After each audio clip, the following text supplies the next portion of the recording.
Looming ominously off the coast of French Guiana in South America, a mere 8.5 miles or 13.76 kilometers away, stands Devil's Island, or Île Du Diable as it's known in French. The island's memorable name alludes to its chilling past as a ruthless penal colony where its isolation, climate, and brutal prison culture led to deaths of tens of thousands of prisoners.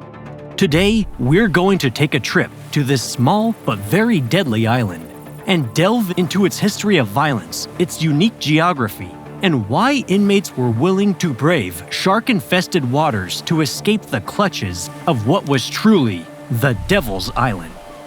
At first glance, Devil's Island could be mistaken for a tropical paradise. It's teeming with palm trees, warm waves lap its shores, and the surrounding waters are brimming with marine life. But this seemingly serene spit of land hides a grim reality. The infamous island, along with its counterparts Isle Royale and Isle St. Joseph, comprised the notorious trio of penal islands that for 101 years served as France's unforgiving offshore prisons. The prisoners sent here faced not only hard labor, but also the horror of inhospitable living conditions and unthinkable atrocities.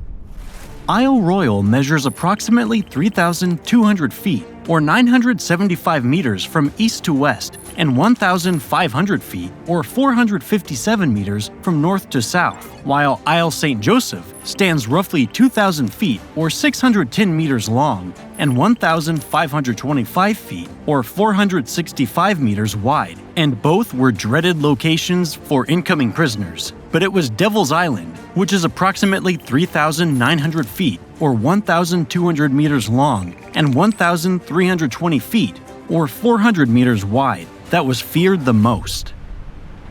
Cayenne, the capital of French Guiana, exercised its jurisdiction over Devil's Island, Isle Royale, and Isle St. Joseph, which all fell under the supervision of the primary prison in Cayenne. The islands, surrounded by jagged rocks, shallow reefs, and sporadic beaches, presented a formidable natural barrier for those who dreamed of escape. The remoteness of Devil's Island, which is the furthest of the three islands from the mainland, made it an ideal location for solitary confinement cells to house the most problematic prisoners.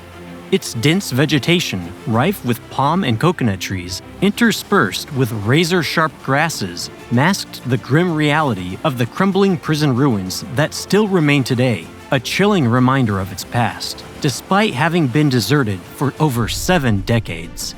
So let's embark on a journey back in time, unearthing a bleak history of the penal colonies that sat miles offshore in the unforgiving expanse of the Atlantic Ocean, how so many died there, and why it was nearly impossible to escape the Devil's Island. The area was first settled by Europeans in the early 1500s. Around 1503, the Spanish arrived and encountered an indigenous population known as the Carib, who had been thriving in the area long before the Europeans' arrival.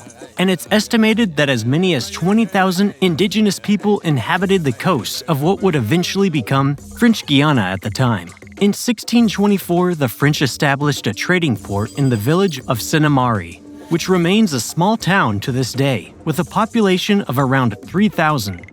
In 1643, French merchants and colonists founded Cayenne, but the following year, they were displaced by Dutch settlers who claimed the land around the settlement as their own.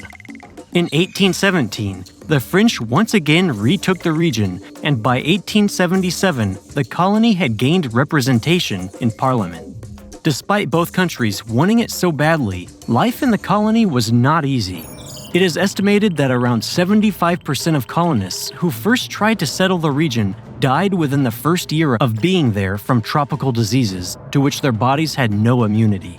But while France struggled to establish a thriving colony in South America, French prisoners were struggling to survive in a different part of the world. During the 1600s, many convicts were forced to serve as oarsmen in the French Mediterranean galley fleet to protect France's interests in the region. At its height, the French galley corps consisted of more than 50 vessels manned by over 15,000 men, many of whom were French prisoners. The conditions on the galleys were harsh, and the death rates for prisoners aboard the ships were high. but there were many who would probably have traded a life on the galleys compared to what they'd end up facing on Devil's Island. As the French Mediterranean fleet was decommissioned towards the end of the 17th century, the convicts who once manned the galleys found themselves back on French soil. These individuals were often sequestered in the cramped, disease-riddled confines of Parisian prisons. However, a significant portion ended up back on ships, but not in the way you might expect. A huge number of prisoners were chained up on decommissioned ships or prison hulks, scattered around French ports. The living conditions aboard these prison hulks were, to say the least, grim, and due to their lack of care, they became dilapidated over time, and many of the ships eventually began to rot and sank. When this happened, the prisoners were hastily offloaded and relocated, either to makeshift prisons offshore or other surviving hulks. In addition to their severe living conditions, prisoners were subjected to grueling work schedules, laboring for upwards of 12 hours at a time for meager wages, barely 10 to 15 centimes a day. The average wage in the 18th century was around 1 franc per day, and a centime is 1/100th of a franc. So this piddling amount could buy very little, but convicts were still able to save up to purchase some small luxuries like a small amount of wine or extra food. In 1832, the French Parliament passed legislation mandating that all inmates be provided with basic necessities, which led to a series of prison reforms in France. Unfortunately, very few of those reforms would carry over to the penal colonies that were to be established at Devil's Island, Isle Royale, and Isle St. Joseph in the coming decades. As the 19th century progressed, French authorities began to shift their focus towards penal colonies for the reformation and employment of convicts. Their objective was twofold. First, to decongest major French cities, and second, to provide inmates with gainful employment dispatched to distant locations like New Caledonia, a group of islands in the Pacific Ocean that once harbored over 22,000 convicts, and French Guiana. Notably, inmates transferred to penal colonies were often subjected to an additional term known as doublage. Under this system, upon the completion of their sentence, the freed men were obligated to work an equivalent duration at the penal colony where they had just served their sentence. So after a prisoner finished their 10-year hard labor sentence, they'd have to then immediately begin a decade of service post-release. Non-compliance with this mandate was deemed a felony, triggering rearrest and the start of an all-new sentence. Meanwhile, the French Navy was growing weary of the persistent burden of holding prisoners aboard their vessels. Although some prison hulks lingered in French harbors following the 1851 coup d'etat by Charles-Louis Napoleon Bonaparte, the nephew of Napoleon I, naval officers appealed to their new emperor to close all remaining hulks and makeshift prisons under their charge and transfer the convicts to distant penal colonies. Napoleon III agreed, setting the course for Devil's Island to emerge as one of the most feared and deadly penal colonies in the world. Napoleon's government looked at several locations for their new penal colony. Although Algeria was considered, it was ruled out due to local unrest. Other locations, including Haiti, Cuba, and the Dominican Republic, were also considered, but the government eventually settled on French Guiana to house France's prison population, which was only growing. After Napoleon III's coup, an estimated 6,000 individuals were arrested in just a few years, many for political crimes. Combined with the existing prison population, over 10,000 convicts awaited transfer to these newfound penal colonies. The first wave of inmates shipped to Cayenne in French Guiana were volunteers from the decommissioned prison ships. They likely believed that nothing could be worse than their current conditions, chained on a dilapidated ship, laboring for 12 long hours each day.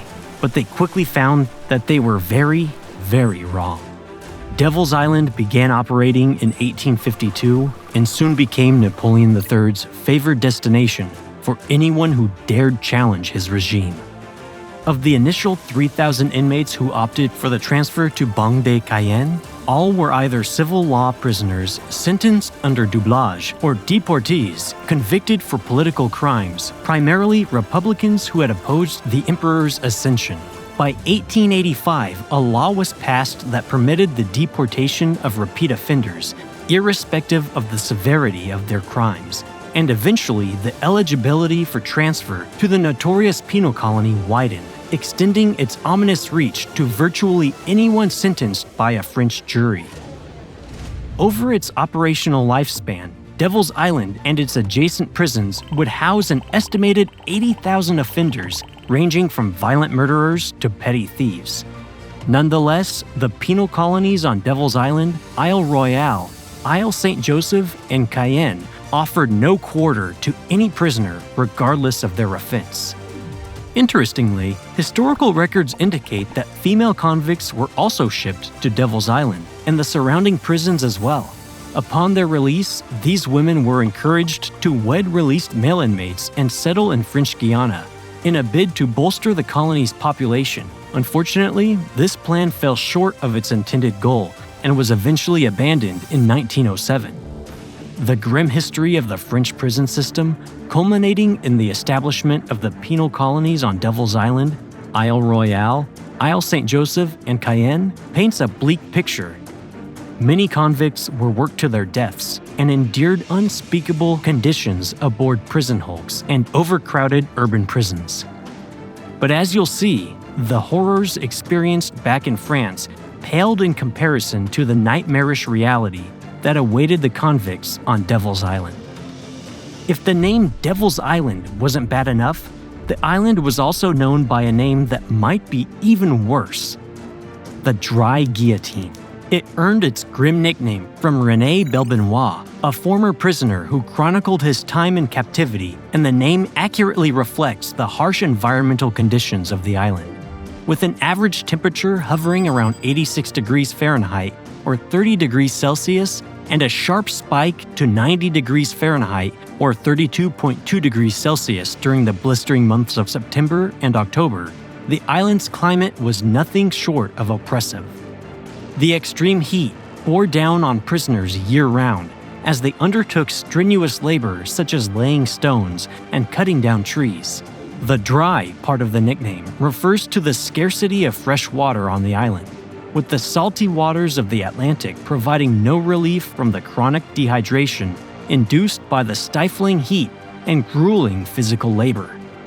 All drinking water was either imported to the island or harvested during rare rainstorms. However, the rainfall during the peak temperature months of September and October averaged a meager 2.5 inches, 6.35 centimeters, making these periods particularly excruciating for the Devil's Island convicts, as they were forced to ration the small amounts of fresh water available. But then, in a cruel twist of fate, fresh water would become a prisoner's worst enemy when torrential rainstorms, hurricanes, and tropical cyclones inundated the island, causing extensive flooding, meaning that the prisoners on Devil's Island needed to not only survive hot, dry conditions, but also manage not to be swept into the sea during level 4 hurricanes and intense storms.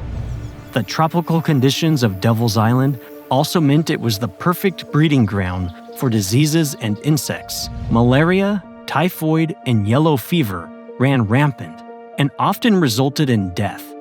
It's estimated that approximately 33% of inmates at Devil's Island, Isle Royale, and Isle St. Joseph perished during their incarceration. During periods of severe overcrowding or particularly bad disease outbreaks, this death rate may have surged as high as 75%. There was no escaping the constant biting of mosquitoes and the transmission of disease due to close quarters, as what must have felt like biblical-level plagues swept across Devil's Island. Life on the island was so miserable that many would have undoubtedly been tempted to simply take to the ocean and swim away. But those that did would find that the surrounding warm, fish-filled waters were home to another deadly deterrent: sharks. The sheer lethality of Devil's Island was such that many sent there accepted their grim fate, bracing themselves for a life of unending suffering. One of the main tenets of the penal colonies at Devil's Island and the surrounding isles was that hard labor was required of all inmates. Since there were no viable industries on the island, the backbreaking manual labor was done just for the sake of creating work, with seemingly purposeless tasks. For example, the prisoners toiled away on a project called Route Zero, a stone road crisscrossing the island. This road essentially served no practical purpose beyond inflicting pain and hardship on the convicts.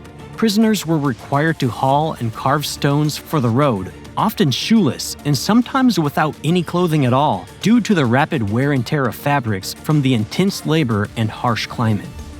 Other prisoners were forced to cut down palm trees and process the trunks for timber, which could be used to build more structures on the island or shipped back to the mainland for sale. Workplace injuries were commonplace, but the convicts were commanded by guards to keep working or face worse punishments. Simple cuts and bruises frequently festered into severe infections, leading to fever and, in certain instances, death. The hot and humid climate served as a fertile breeding ground for fungal and bacterial infections. Moreover, there was always the imminent threat of being crushed under a heavy stone or falling tree, an abrupt end that might actually seem merciful in comparison to serving out an entire sentence on Devil's Island. The cells at Devil's Island, Isle Royale, and Isle St. Joseph could be just as bad as the working conditions, if not worse. Far too many inmates would be piled into the same cell where they were forbidden to talk, read, or lie down before nightfall. Even after the sunset, the temperature and prisoners' body heat caused them to continue sweating profusely, which only contributed to the already deadly problem of dehydration. If an inmate died in his sleep while in the cell, the guards would oftentimes just leave the corpse where it was until it could be removed by the deceased convict's cellmates by the following day.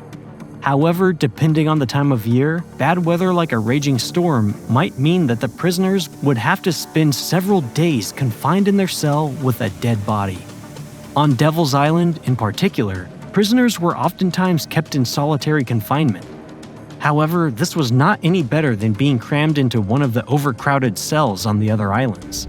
The tiny solitary confinement cells had lattice-like ceilings so guards could watch them at all times and ensure they weren't resting outside permitted hours or doing anything else to help pass the time.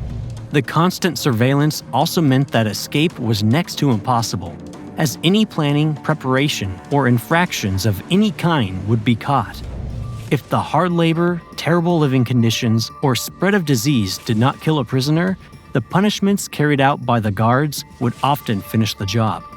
Inmates at Devil's Island, Isle Royale, and Isle St. Joseph were required to meet certain quotas, especially when it came to timber production. And if a prisoner didn't meet their quota, they would be denied food for the day. Considering the intensive work hours and the scorching heat, missing a meal could indeed be a death sentence all its own. The body would struggle to produce adequate energy to recuperate from the strenuous labor, potentially leading to severe fatigue and even heart attacks. Corporal punishment was supposedly banned in the French prison system due to reforms. But due to Devil's Island's distance from the homeland, those offenses couldn't be seen by the prying eyes of parliaments, so human rights abuses were common.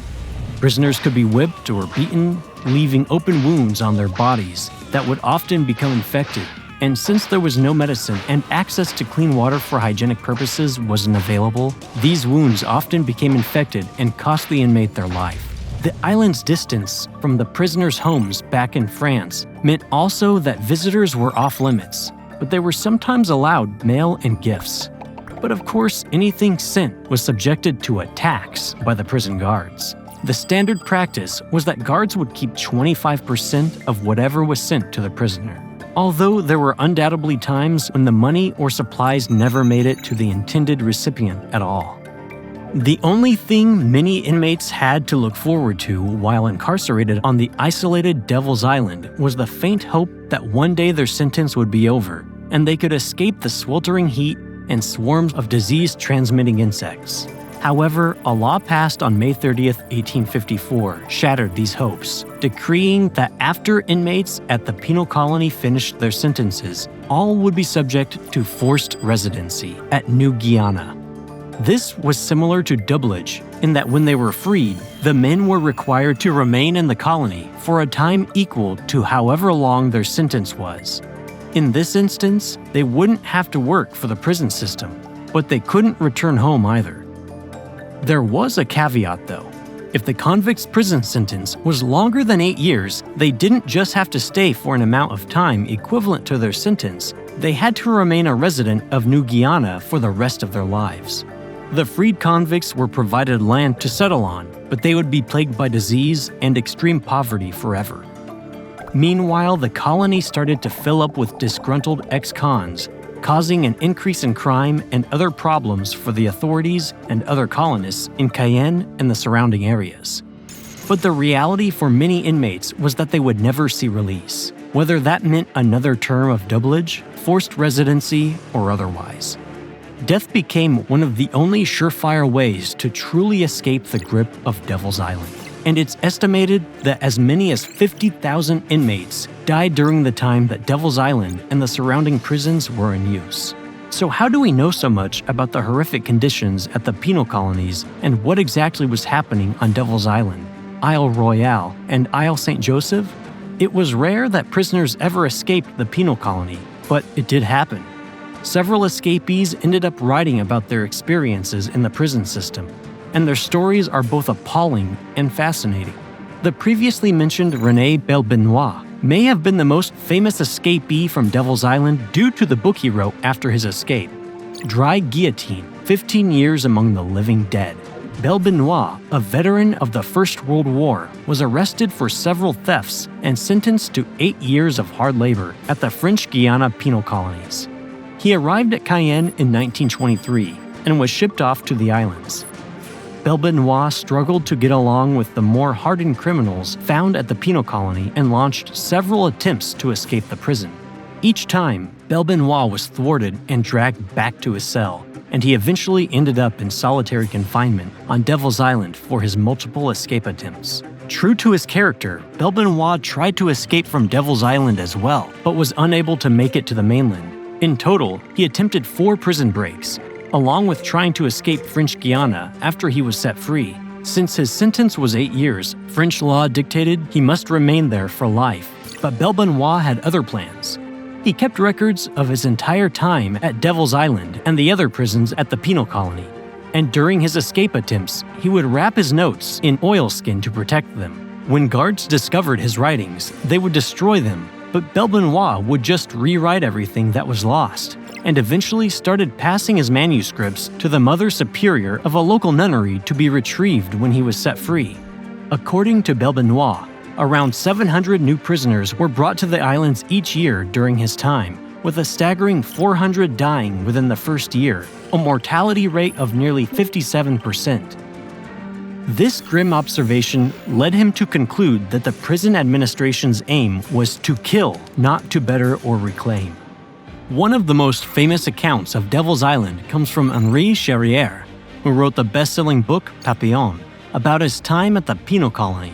In it, he described how he escaped Devil's Island with a fellow inmate named Sylvain, and how the two men filled empty sacks with coconuts and used them as life preservers as they made their way from the island to the mainland. He claimed it took them 3 days, and when they reached the shore, Sylvain got caught in quicksand and died tragically. Charrière was eventually caught and brought to Bagne at El Dorado in Venezuela, where he served the rest of his sentence. Upon being released, he wrote his book and spent the rest of his life in Venezuela, though the truthfulness of his claims have been called into question, with one journalist stating that only about 10% of Charrière's book represents the truth. Devil's Island's most well-known prisoner might just be Alfred Dreyfus, who was wrongfully accused by Napoleon III of being a spy and shipped off to the penal colony at Devil's Island to do his time. He arrived at Devil's Island on April 14, 1895, and was the only prisoner on the island at the time. He recounted his hut being just 13 by 13 feet, or 4 by 4 meters. But even though he was serving his time alone, he still faced the same horrible conditions on the island that other prisoners had and soon became incredibly sick. He survived though, and just over 4 years later, on June 5, 1899, He was released after his family and friends in France proved his innocence. While in captivity, Dreyfus wrote approximately 1,000 letters and filled a journal with his experience on Devil's Island. And it's because of these and the other first-hand accounts that the world found out about the terrible living conditions and the inhumane treatment of prisoners on Devil's Island and the penal colony in French Guiana as a whole. On June 17, 1938, the transportation of prisoners to the penal colonies was finally abolished by the French government. However, the last prisoner was not released from Devil's Island until 15 years later, in 1953. Any prisoners who still had time to serve at that point were brought back to France by the Salvation Army, though some opted to stay in French Guiana and live out the rest of their lives there. There were multiple attempts to repurpose the penal colony. A summer camp was set up on the islands, as well as a police station, a plant oil factory, and even a shark fishing company were built. However, the isolation and lack of natural resources on the island eventually led to them being abandoned and the prison structures falling into decay. In the 1960s, the French government established its space center in French Guiana. The space agency bought all 3 offshore islands for safety reasons, as the launch trajectory carried rockets and aircraft directly over Devil's Island, Isle Royale, and Isle St. Joseph.